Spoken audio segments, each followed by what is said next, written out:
When the male and female leads arrived at the orphanage to adopt a child, they immediately set their sights on me. The director, in a state of urgency, waved his hands and exclaimed, "She is not suitable. Ever since she was young, she has had a penchant for causing trouble, engaging in fights, and committing all sorts of mischief.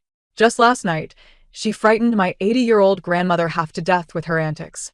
Believing I would be overlooked for adoption, I lowered my head in disappointment.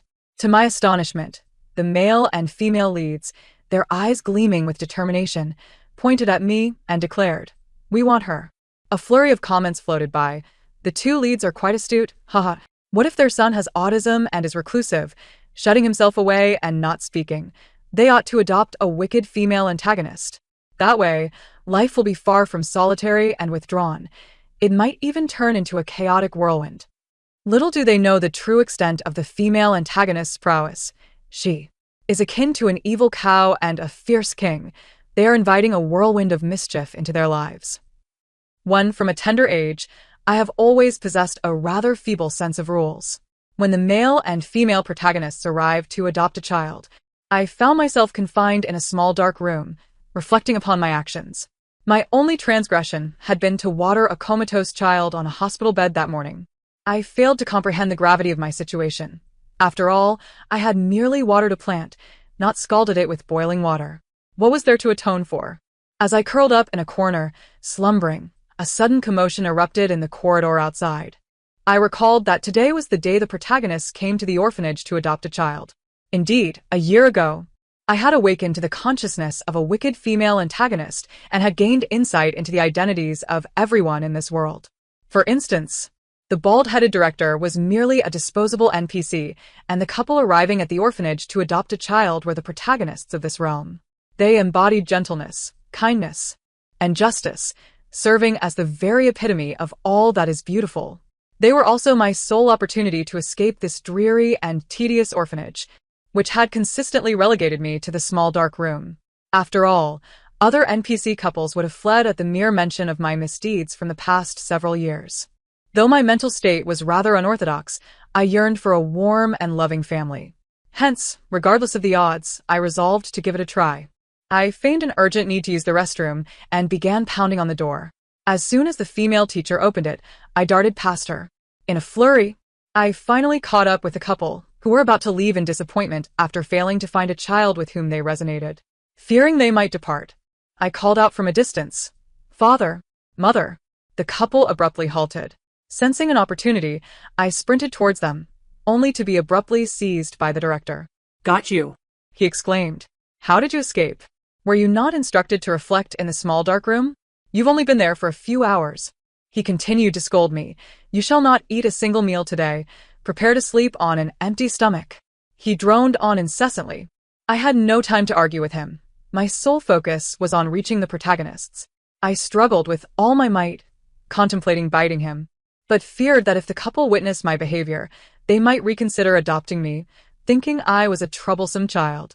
The director, a fitness enthusiast, possessed immense strength, and I was unable to break free. Oddly enough, I had secretly replaced his protein powder with a sugary beverage. Yet it seemed to have had no adverse effect on him. Exhausted from the struggle, I was ultimately dragged away, my spirits dampened. It appeared that my chance had slipped away. I would simply have to wait. As they had been unjust, I too would act without righteousness. Tomorrow, I would stand at the orphanage entrance, repeatedly playing their "no one like mother." 2. Just as I stumbled a few steps, a gentle voice resonated from behind. "Hello. Did you just call out to us?" The director and I turned simultaneously to find a woman clad in a flowing white dress, her eyes sparkling with warmth, smiling gently at me. Beside her stood a man in a sharp suit, his demeanor austere and commanding, unmistakably the protagonist's. I nodded fervently. "Yes, Father, Mother, it is I." The female protagonist chuckled. "Why have you suddenly changed how you address us?" She then turned to the male protagonist. "I really like her." The male protagonist's previously cold gaze softened like water as it fell upon her. "Very well, then let it be her." However, before he could finish his sentence, he was interrupted by a loud exclamation. "Absolutely not." The director seized my wrist and pulled me back. "She is unsuitable. You may choose any other child. You cannot possibly know. This girl has been a troublemaker since childhood, adept at instigating fights and causing havoc. Just last night, she frightened my elderly grandmother. The bald director continued, gaining momentum. This morning, she watered a comatose child. Can you believe it? What if she revives them? That would be practicing medicine without a license. As he rambled on, my heart sank further into despair. It was over. My past had been laid bare. How could such virtuous and righteous individuals accept a child so tainted with misdeeds as their own? I lowered my head in disappointment. Yet, mere seconds later, I felt a firm grip around my hand. Is that true? Everything he just said, did it really happen? It was the female protagonist, leaning down, her eyes gleaming with curiosity as she regarded me. I nodded instinctively, though I was somewhat bewildered. That's wonderful, she exclaimed, standing upright and addressing the director with determination. We will choose her. It felt as though I had been struck by a bolt of fortune. I stood frozen in disbelief. A line of text floated before my eyes. The protagonists are rather clever, haha. What if their son is diagnosed with autism and is reclusive, spending his days in silence? Why not adopt a wicked female antagonist? Your life will no longer be solitary and withdrawn, perhaps even chaotic. Little do they know, the antagonist is a force to be reckoned with, akin to a mischievous imp. What was this? Some form of commentary? Given my unique disposition, I adapted swiftly to the absurdity of the situation. Apparently, the protagonists wished to adopt a child to provide companionship for their lonely son. How simple. I excelled at keeping others company. 3. After signing the adoption agreement, the director anxiously escorted us out. Should any issues arise, you can return her at any time. No. Just a phone call, and we will come to collect her. The bald director cursed me daily. I shot him a disdainful glance, grasping my new mother's hand as we entered the car. For my new mother was exceptionally kind, and my father was indeed a father. Upon arriving home, my mother eagerly led me to the bedroom. I just had the aunt decorated. From now on, you'll be sleeping here. I looked up to find a cozy princess room awaiting me. Snow-white walls, pink curtains, and an abundance of plush toys strewn across the bed. It was a vision I had only ever dreamed of. Thank you, Mother. I paused for a moment, attempting to mimic the smiles I had observed in others. My mother ruffled my hair. This will be your home from now on. Feel free to do as you wish. Without constraint. I'm a bit busy at the moment, but we can chat properly in the evening. Suddenly, she seemed to remember something and added apologetically. You have an older brother in the next room. He tends to be a bit reclusive. I'm worried he might feel isolated. If possible, I hope you can keep him company. I nodded, of course, Mother. Once she departed, I turned and took a wire from my pocket, resolutely opening the door to my new brother's room. I finally had a brother. Regardless of his personality, he was still my brother. In the orphanage, the director forbade other children from playing with me. Now, I finally had someone to play with. I pushed open the door, only to be met with utter darkness. There was not a glimmer of light. I fumbled my way inside, spotting a lump under the covers on the bed. I approached excitedly. Brother, do you want to play together? I nudged him, but the lump remained still. Meanwhile, white text floated across my vision. The antagonist certainly lives up to her reputation. She is remarkably efficient in entering the room. But he is autistic. If he acknowledges you, consider yourself fortunate. Do not expect a word from him. Oh. Is that so? I smirked slightly, reaching out to pull back his blanket. Brother, do you want to play together? The light from the hallway illuminated an exceptionally handsome face, revealing his dark, terrified eyes in stark clarity. Brother, I am your new sister, named Lu Yu. What is your name? The boy ignored me, reaching for the blanket in my hands. I promptly tossed the blanket outside the door. The boy was left without a recourse. With a swift motion, I bent down and dove beneath the sheets. The corners of the bedding were anchored firmly, rendering them immovable. I tilted my head in contemplation for a moment before lifting one side of the sheet and crawling in. I wriggled my way over to his side, leaning in close to his ear and courteously inquired, Brother, may I ask what your name is? The comments were rife with amusement. I'm truly going to die laughing. The female antagonist is relentless. No wonder he is a mischievous brat. He lacks any sense of propriety or reason, acting on impulse, without a second thought. This brother is in for a rough time ahead. The young man seemed to have chosen to combat magic with magic. He curled up, remaining completely still. His eyes shut tight, as if he were asleep. Without hesitation, I reached out and playfully lifted his eyelids, exclaiming with delight, "Brother, you're being naughty. You're clearly not asleep." Someone who is asleep would have their eyes rolling back. "Come on, wake up and play with me." The young man remained silent. The comments noted. The comments are at a loss. Ultimately, the young man reluctantly sat up from the bed, yet he continued to ignore me, rising and striding purposefully toward the exit. Having finally found a playmate, I was not about to let him slip away easily. I promptly followed suit, calling out, "Brother, brother. Hey, can you hear me? Wow, brother, that cup on the shelf is so beautiful. I want to touch it. Oh dear. It doesn't seem very sturdy. Why does it shatter at the slightest touch?" No sooner had I spoken than the young man abruptly halted in his tracks. He turned to look at the transparent glass cup in my hand, now cracked in two, and his pupils constricted in alarm. The comments erupted. "Oh no. You're in trouble.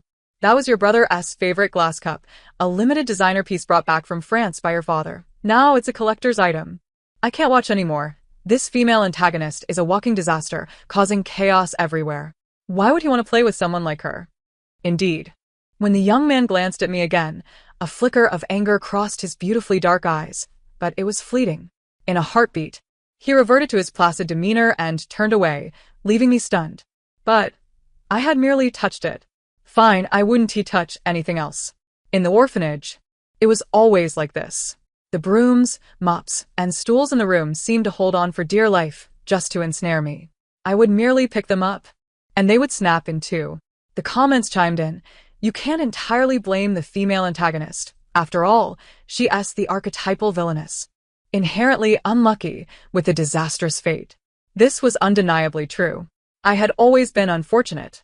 Rain would invariably fall whenever I stepped outside, and I would trip over my own feet. Even in the dormitory, where I thought I would be safe from misfortune while sleeping, the roof would collapse. Yes, it had fallen in approximately 128 times in a year. The director would scold me. "Why are you tearing down the roof in the middle of the night?" I reassured myself, this time it wouldn't matter. It wouldn't happen again. If it did happen again, it wouldn't matter either. Later, I heard someone say that girls who laugh are undoubtedly lucky. Thus, every morning upon waking, I would burst into laughter.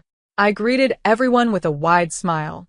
Although the bald director was rather unpleasant, I would force a smile to show my respect for Lady Luck. I maintained this cheerful facade for about a week until the director approached me, hesitating, and said, "Could you perhaps refrain from smiling so strangely? The cleaning lady and the security guard have both complained, saying you smile at them with ill intent." I was left speechless. Eventually, I ceased my smiling, for I discovered that my luck remained the same. My cheerful demeanor had not changed my fate. Reflecting on this, I chastised my own hand. Don't touch anything recklessly. Your luck is already poor. If you break something valuable again, it will surely anger your brother. I've finally been adopted. I mustn't be cast out. I began to cling to my brother, offering apologies. "I'm so sorry, brother. I will confess to mother and accept my punishment. Or perhaps I could spend some time in the little black room. Do we have a little black room?" The young man continued to ignore me, focused solely on moving forward. I pondered for a moment, recalling the usual tactics the bald director employed to appease his wife when he was in trouble. Ah, yes. I immediately knelt, hugging his leg. "I'm sorry, brother. Please forgive me. I'm willing to be your servant. By the way, do you like horseback riding? How about you ride me for a couple of laps?" Upon saying this, I assumed the position.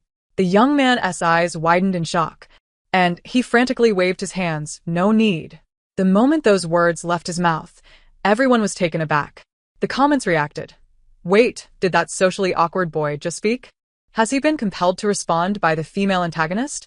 Am I hearing things, or is my vision failing me? If I recall correctly, he hasn't spoken a word in nearly 3 years. Perhaps the female antagonist possesses some talent. I suddenly believe she could rouse a comatose person." Downstairs, my parents had just returned home. Did I just hear the voice of a strange child? Never mind, let us not dwell on it. Lu Chongxing. We're back." At that moment, I was still clutching Lu Chongxing's leg, my eyes sparkling with wonder. "Wow, brother, so your name is Lu Chongxing. What a lovely name. Why didn't you say that earlier?"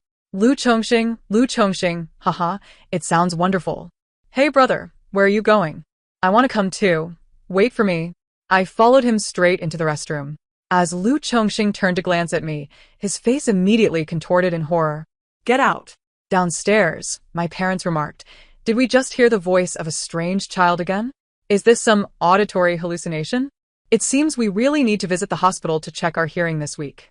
At the dining table, Lu Chongxing huddled in the corner, keeping his distance from me and my parents as he silently picked at his bowl of rice. My parents appeared accustomed to this behavior, letting out a resigned sigh as they allowed him to be.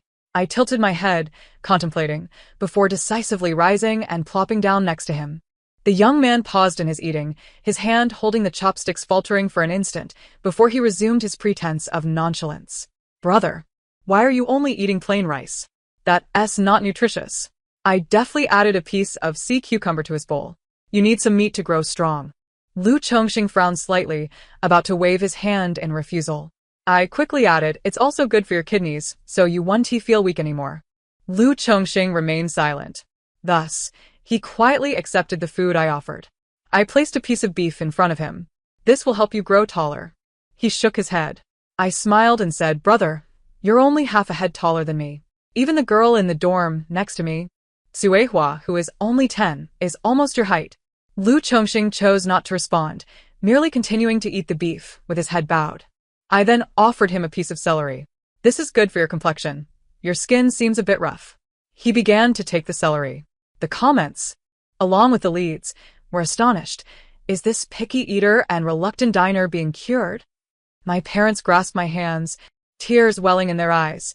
You're our lucky star. Yet I lowered my long lashes, but today I committed a grievous error. I deserve to be punished severely. The comments chimed in. Female antagonist, please read less, we beg you. My parents wiped the sweat from their foreheads. How about you share with us what you think? I whispered. I accidentally broke my brother's most treasured cup. But don't worry, I can go to the little black room by myself and skip meals tomorrow. Raising my head, I asked, is this forgivable? My mother was momentarily taken aback, but it was evident that she quickly grasped the situation. She immediately reached out and enveloped me in her arms. My father also set down his chopsticks and gently ruffled my hair. Oh dear, how we have made our little fish suffer. But now that you are in our home, we shall ensure you never endure any more grievances. It's all right. It's just a trivial matter, no need for concern, I replied. Wait a moment. Are you referring to the orchid cup on the hallway counter? I nodded. My mother tightened her embrace a fraction more. That wasn't your fault. It was Aunt Zhang who knocked it over while sweeping. She had informed me, and I thought to place it there temporarily, intending to buy a replacement later, so I didn't mention it to you. I'm sorry, little fish. You shouldn't have been wronged. Yet, I felt as though I was frozen in place, my body rigid and immovable. For in all my years, no one had ever held me so tightly, nor had anyone acknowledged their misunderstanding and sincerely apologized. It dawned upon me that the cup had indeed been broken before. It was not a consequence of my misfortune nor because I was the wicked supporting character. I realized that even being wrongly accused could yield a heartfelt apology and a comforting embrace. Gradually regaining my composure, I hesitantly raised my arms and returned my mother's embrace, saying, "It's all right, mother." How warm this embrace felt, as if I were being held by my true mother. Soon after, my parents finished their meal and ascended to their work upstairs, leaving only Lu Chongxing and me at the dining table. My mouth was fatigued from talking, and I prepared to bury my face in my food. Suddenly, a hand reached over and placed a piece of sweet and sour pork into my bowl. I looked up in shock, only to see that slender, fair arm quickly retract. Lu Chongxing was gazing downward, his hand trembling as he picked up a grain of rice with his chopsticks and put it into his mouth, as if nothing had just transpired. My eyes lit up with excitement, and I immediately lunged forward to grasp his arm. "Brother, how did you know I love this?" "Wait. Why did you suddenly serve me food?" "Oh, I see. It must be because you thought I broke the cup, so you're giving me food as an apology, right? It's all right.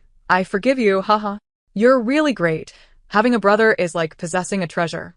I playfully rubbed my cheek against his shoulder, exclaiming, "Brother, you smell so good." Startled, Lu Chongxing pushed me away with all his might. After dinner, Lu Chongxing retreated into his room once more. I grasped his hand and urged, "Brother, come play with me." The young man gently shook his head and attempted to ascend the stairs. Couldn't he comprehend why he preferred that dark, confining room?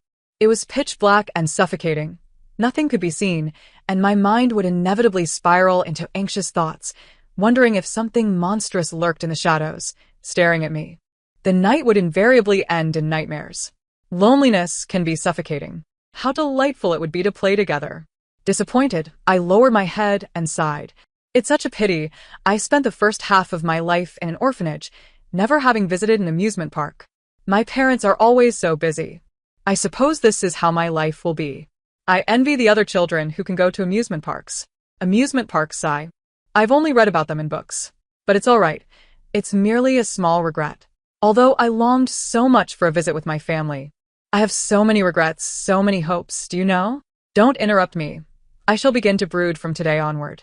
Let the brooding commence. The comments flooded in rapidly. Supporting character, if you heed her words, you'll have this for life. The male and female leads are planning to take them out this weekend. Hey, big brother, why are you buying tickets on your phone? You're usually not this brave, truly the offspring of the leads, so kind and pure. Big brother, have you forgotten your past half-life? You almost got led astray by this old supporting character. Did you forget you went out alone before? Just go to the amusement park. Forget it. The power of the supporting character is beyond our comprehension. Seeing Lu Chongxing purchasing tickets on his phone, I nearly leapt up in excitement. Really? Is it true, brother? Actually, it's fine if we don't go. I can endure. Haha, no need for that, brother. Finally, unable to contain my excitement, I jumped up and planted a big kiss on Lu Chongxing's face. Brother, I love you. The young man instantly froze in place. His curled lashes trembled, and the tips of his fair ears turned a rosy hue. The corners of his mouth could not help but lift in a slight smile. The comments erupted. Has this kid reached bliss? Having been kissed by his sweet and soft little sister, he probably won't wash his face tonight, right? Did you not notice? He actually smiled. The young master has smiled for the first time in years. It makes sense, due to his autism. The classmates never included him, deeming him a mute. He spent his days lost in thought, burying himself in studies. And even rumors of autism causing violent behavior only deterred others from associating with him. During PE class, while everyone played table tennis and badminton, he stood alone, watching forlornly. He even tried to interact with others, bringing a large box of imported ice cream for the class, only to be met with silence. The ice cream melted away while he quietly cleaned up and returned home, tears streaming down his face. Since then, he has never sought companionship, isolating himself in his room. Look, it's been days since winter break began, and all he has done is study and sleep. Thankfully, the supporting character doesn't despise him and seeks his company. In truth, Lu Chongxing likely enjoys the companionship. Perhaps he's merely a bit afraid, fearing that the supporting character will find him dull and uninteresting and thus reject him. The feeling of being rejected is unbearable. Indeed. He probably wishes to visit the amusement park too. He was considerate of his busy parents and never mentioned it, fearing his silence and lack of smiles would burden them. I was too busy rushing into the house to gather my belongings to notice the lively comments. Brother, should we wear a hat? I think a scarf would be nice too. Oh, these gloves look great.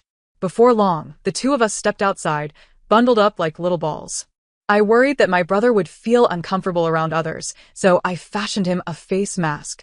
However, he adamantly refused to wear it. TSK. He has no taste. This black mask is quite fashionable. He won't wear it, so I shall. Yet, as soon as I donned it, he instinctively distanced himself by 8 meters, pretending not to know me. Fine, I suppose we can part ways for a while, my adorable little mask. I had a splendid time. My brother seemed to enjoy himself as well, albeit he fainted 3 times on the roller coaster. I wanted to ride again, but he resolutely refused. I patted his shoulder with a hint of disappointment. All right, brother, you stay here and wait for me patiently. I'll be back shortly. Lu Chongxing, still trembling from the ride, could only support himself on the chair, nodding weakly. Once I left, he glanced down to find my garment, which I had removed due to the heat, nestled in his arms. On his shoulder hung the small cow-patterned bag that resembled me precisely. A faint smile crept upon Lu Chongxing's lips. He cradled the little calf in his arms, gently nuzzling his head against it. Suddenly, Two pairs of dingy gray sneakers appeared before him. As he descended, still savoring the moment, the barrage of comments erupted. Female antagonist, go check on your brother. He being bullied. Those two brats from his class are stealing his things. What?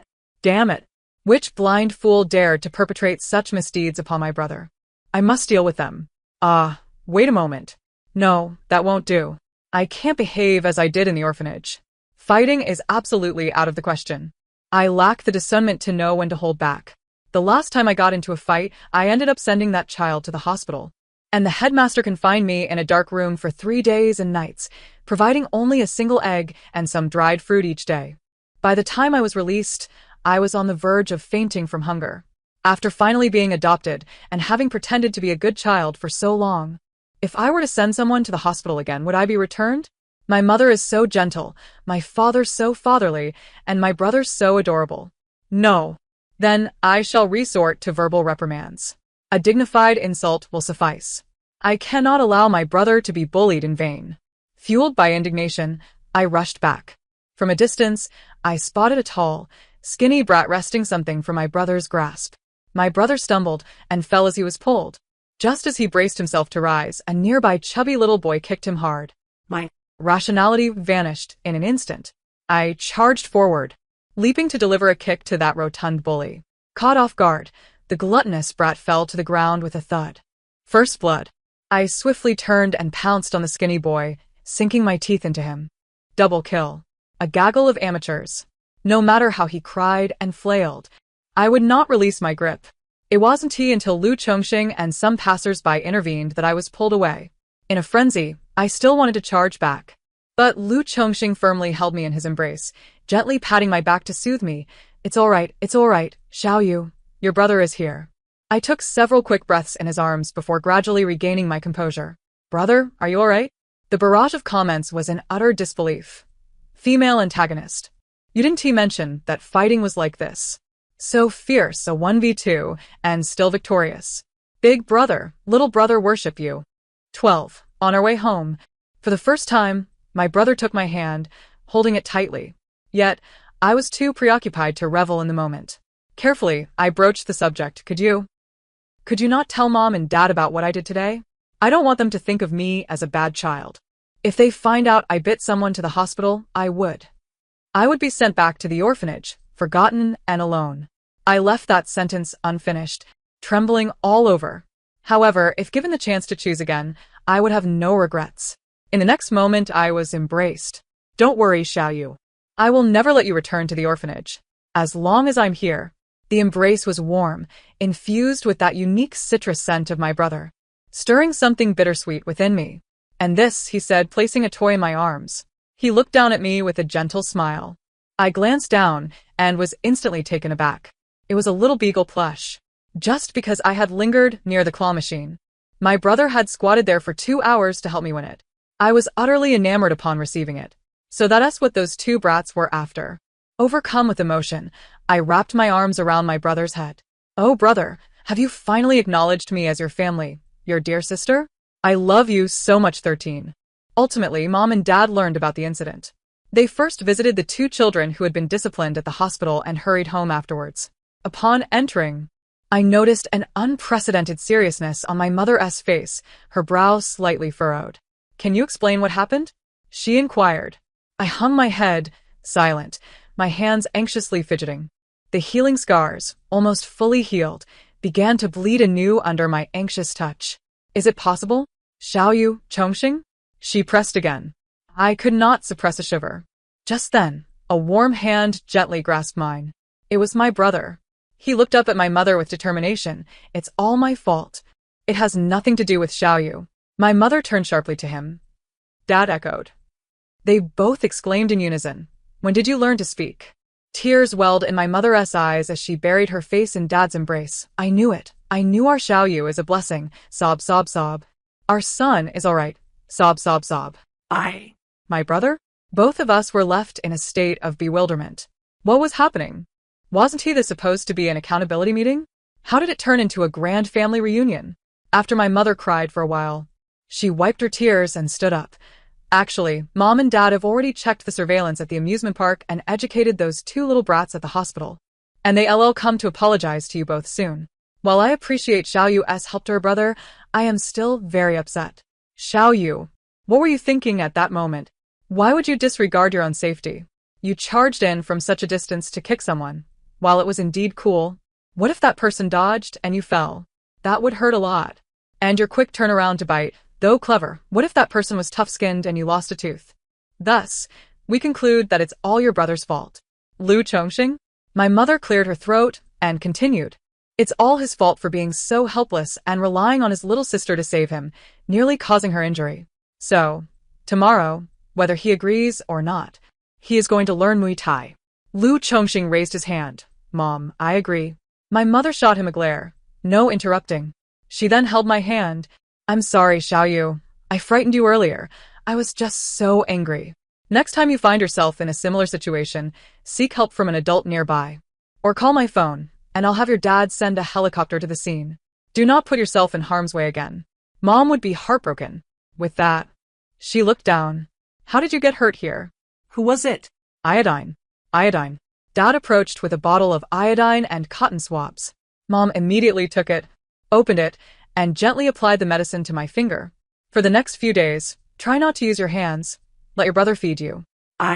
Mom. I don't show. Mom placed her finger on my lips. Be good, listen. 14. At the dining table, Mom handed soy milk to Lu Chongxing, unable to suppress her frown. Today is the first day of school together. Why are you sulking so early in the morning? Your sister is here. Won't she be happy to see you like this? The barrage of comments urged. Ha ha ha. Mom, doesn't he know, but the instigator is actually the sister. I'm truly amazed by this wicked female antagonist, changing his morning alarm to her recorded voice. Just think, if the sister were to record it, she would sweetly call brother. It's time to get up. Goodness, this female antagonist is akin to a dinosaur. One might mistake it for Li Kuei yelling at Song Jiang. After finishing the meal, Uncle Zhang took both Lu Chongxing and me to school. During my time at the orphanage, I had autonomously studied a great deal, allowing me to keep pace with the curriculum of the second year of junior high school. Consequently, my parents enrolled me in my brother's class. Upon entering the classroom, my eyes sparkled with excitement. How wonderful it was to have so many new companions. Attending school became exceedingly enjoyable. Naturally, it would have been even better if there were no need for studying. That very day, I was summoned to meet with my parents for sharing jokes with my desk mate during 8 consecutive classes. My mother found herself in a dilemma, saying, "This is simply a child's nature. Being lively and cheerful is endearing. Oh, dear mother, if I become any more charming, I might end up sitting beside the teacher." Thus, my brother gallantly volunteered to sit next to me. Really? Just yesterday, you complained about my noise. My mother shot him a warning glance. Lu Chongxing, in a state of panic, quickly waved his hands. I did not. I chuckled. Haha, you must have misremembered. Lu Chongxing remained speechless. Because of my penchant for conversation, I had many amusing anecdotes from the orphanage. Everyone adored me, and during recess, I would often gather friends around. However, I soon noticed something amiss. Why was no one seeking my brother to play? Regardless of how lively the class was, he seemed to exist in a different realm, lonely and silent, as if he were an outcast. This simply would not do. I thumped the table and declared to a few close friends, "Next time we visit the snack shop or play sports, you must bring my brother along. Otherwise, I shall find someone else to play with." Lu Chongxing appeared so embarrassed he could have shrunk into the table. I patted his back. "Brother, am I not loyal?" After a lengthy pause, he timidly gave me a thumbs up. I laughed heartily. Initially, everyone felt quite uneasy about Lu Chongxing's inclusion. Some even whispered behind his back, "Why bring this mute?" However, when I pointedly reprimanded them, they gradually fell silent. Later, as classmates witnessed Lu Chongxing's impressive skills in badminton, they began clamoring to team up with him. Eventually, they discovered that he could indeed speak and had a pleasant voice, prompting them to approach him with questions.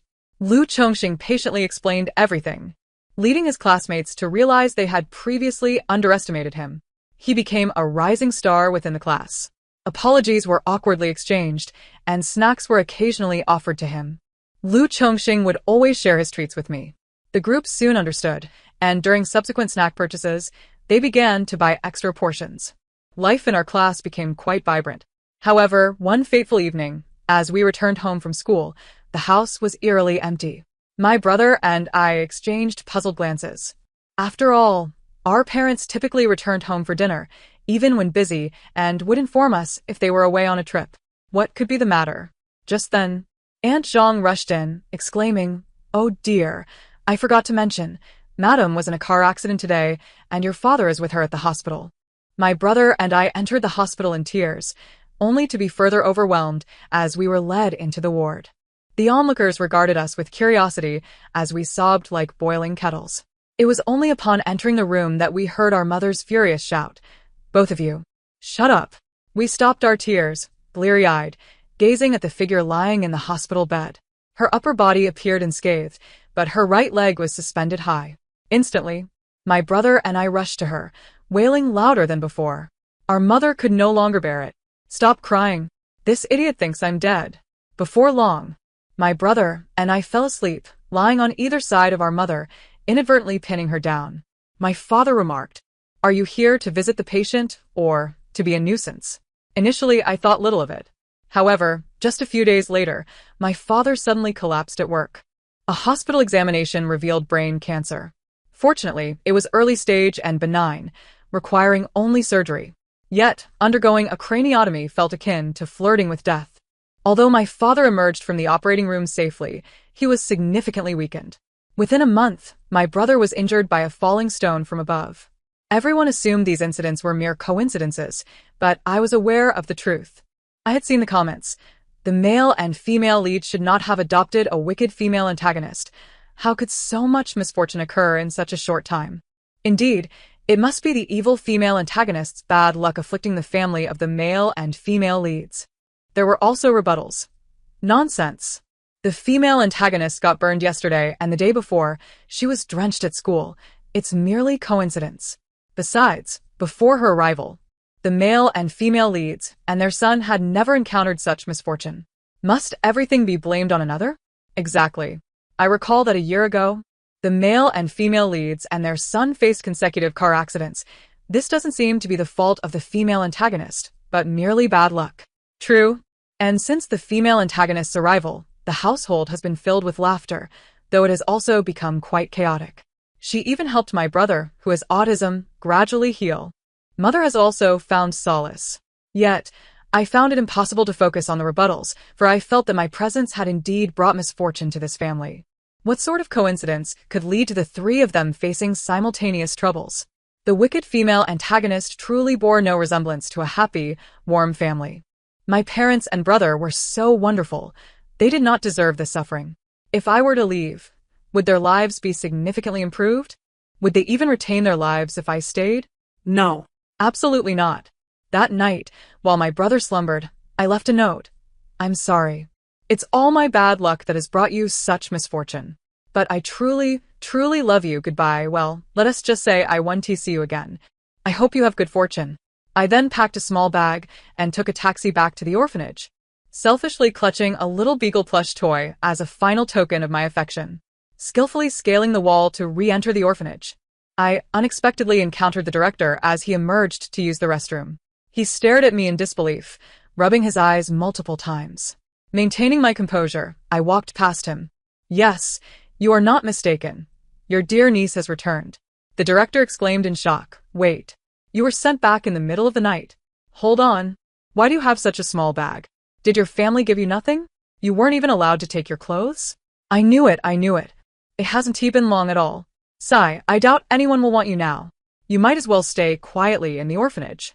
I ignored him, determinedly making my way to my familiar little black room. Yet, as I walked, an overwhelming urge to rush back home and bury myself in my parents' and brother's warm embrace surged within me. My heart ached, and tears began to fall. I disregarded it and continued forward, only to hear the director exclaim, "Wait, are you crying? Really? Is it true?" Instinctively, I touched the corner of my eye, finding it damp. Ah, I truly was crying. The director continued to shout, "Since you arrived here, I've never seen you cry. My goodness, what have you endured to return like this? Who has made our little tyrant cry? Did they hurt you?"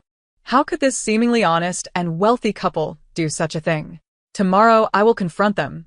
I sobbed and blocked his path. No, no. The director was completely flustered. Frantically searching for a tissue to wipe my tears, I exclaimed, "Oh dear. Please don't cry. I admit my fault. Isn't that enough? If you've been wronged, share it with me. Tomorrow, I shall seek out Aunt Lu and Uncle Wong to demand justice on your behalf, perhaps even storm their company with banners to berate them. How does that sound? Please stop crying, my little darling." By 19, I had wept until dawn. I had barely drifted into slumber when a commotion outside stirred me awake, accompanied by the director's booming voice. "Leave. You are not welcome here. Get out. You've made our little tyrant cry. Do you even know who she is? She is our precious little gem, whom we cannot bear to see in tears." Afraid to hear more vile words, I hastily emerged from my room, barefoot. It was my parents and brother. They had come to find me. How deeply they must care for me. Yet I hesitated, slowly pausing my steps and peeking out from the door. Indeed, it was them, engaged in a heated argument with the director, yet they seemed oblivious to my brother's absence. Was he not here? That made sense. It was Wednesday, after all, and he had classes. Just as I felt my spirit sink, a familiar, breathless voice called out, "Lu Yu." I jolted at the sound. It was my brother. But how had he found me? I turned around and, as expected, saw Lu Chongxing standing a short distance away, drenched in sweat, his clothes caked in dirt, and looking utterly exhausted. "Come here, Lu Yu," he commanded, his voice wavering, as if he were suppressing a burgeoning fury. "Don't make me ask you twice." Oh dear, he seemed angry. My brother looked so handsome when he was upset. However, this was not the time for admiration. I slowly began to retreat. "Brother, I won't return with you. Please go." Then I turned and ran. Yet, after only a few steps, I was seized in a tight embrace. "Got you."